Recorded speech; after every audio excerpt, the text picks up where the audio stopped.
your forecast first. Sponsored by Matex Heating, Cooling, and Plumbing. All right, look at the storm tracker Doppler.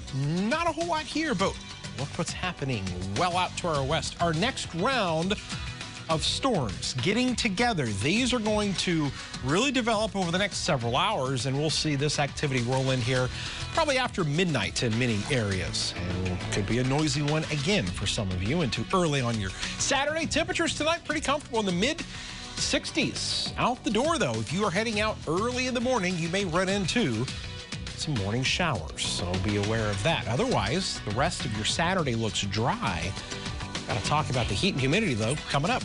WCIA 3 News starts right now. Now on WCIA 3 News. A firefighter could face charges for something he's accused of doing while off duty. Find out what police say he did.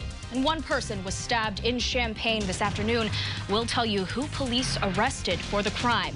Factory workers in Danville went on strike. Hear what they say the company is forcing them to do and what workers are demanding of them instead.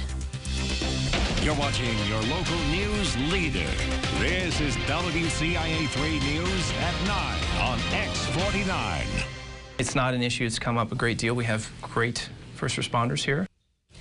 An off-duty firefighter is accused of jumping into an ambulance without permission and turning on the emergency flashers. Good evening. I'm Jennifer Jensen. Jessica has the night off.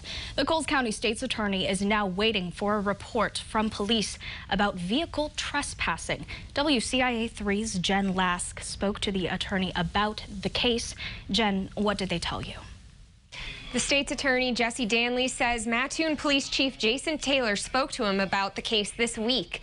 Mitchell Jordan Ambulance Service told me on May 21st a person got into one of their ambulances outside Harbor Freight in Mattoon and turned on the emergency flashers. The suspect, Charleston firefighter Matt McDonald, has been told he'll need to appear in court. Danley says he's waiting for Taylor to send him the police report so he can figure out possible charges.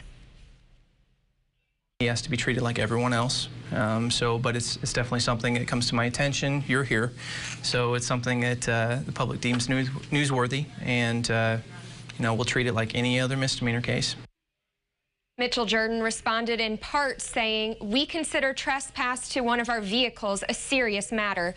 The ambulances are equipped with medical equipment and supplies necessary to provide emergency medical treatment." I reached out to the Charleston Fire Department about the issue, but Assistant Chief Tim Meister said the department does not comment on issues involving personnel. Live in the newsroom, Jen Lask, WCIA 3, your local news leader. All right, Jen, thank you for that report. One man was arrested after a stabbing on Green Street this afternoon. It happened just before 3:30 in front of McDonald's between 6th and Wright Street in Champaign. A 42-year-old man was stabbed in the back. He was taken to the hospital but is expected to be okay. 66-year-old Jerry Webb was arrested. He is charged with aggravated battery. On the 8th day of Brent Christensen's trial, his ex-wife took the stand. Christensen is charged with kidnapping and killing of UI scholar Ying Zhang 2 years ago. His lawyers have said he did it. WCIA 3's Aaron Eads has more from Peoria, where that trial is taking place.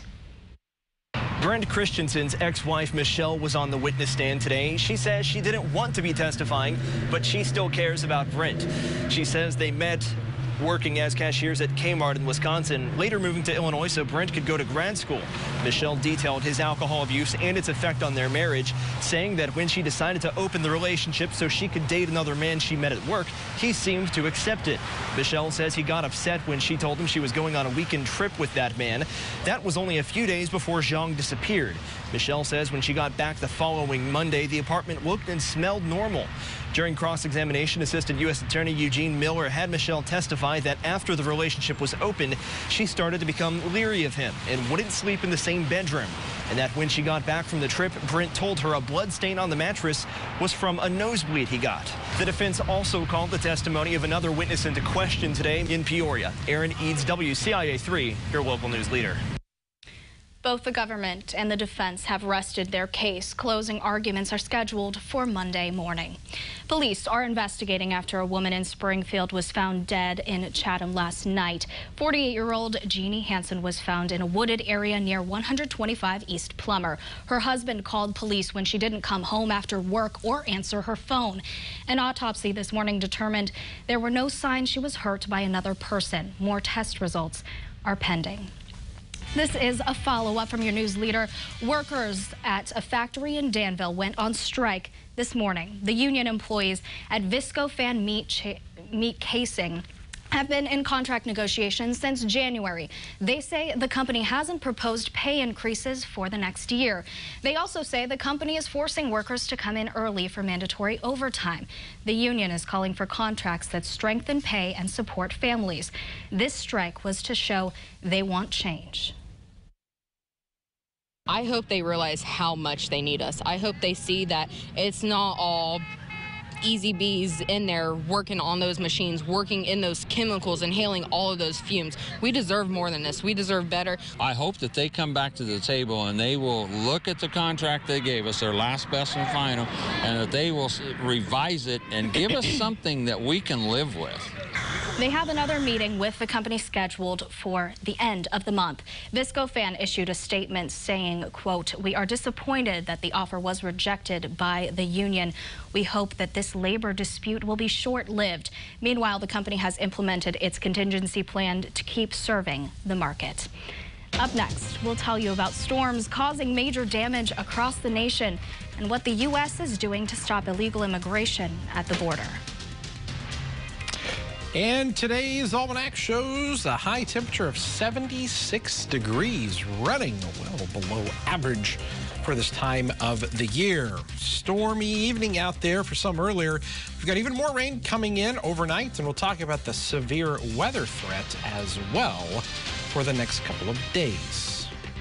But first, it's time for your weather quiz. Which one of these is not a day the summer solstice will occur on in the northern hemisphere? We'll have the correct answer in your forecast coming up.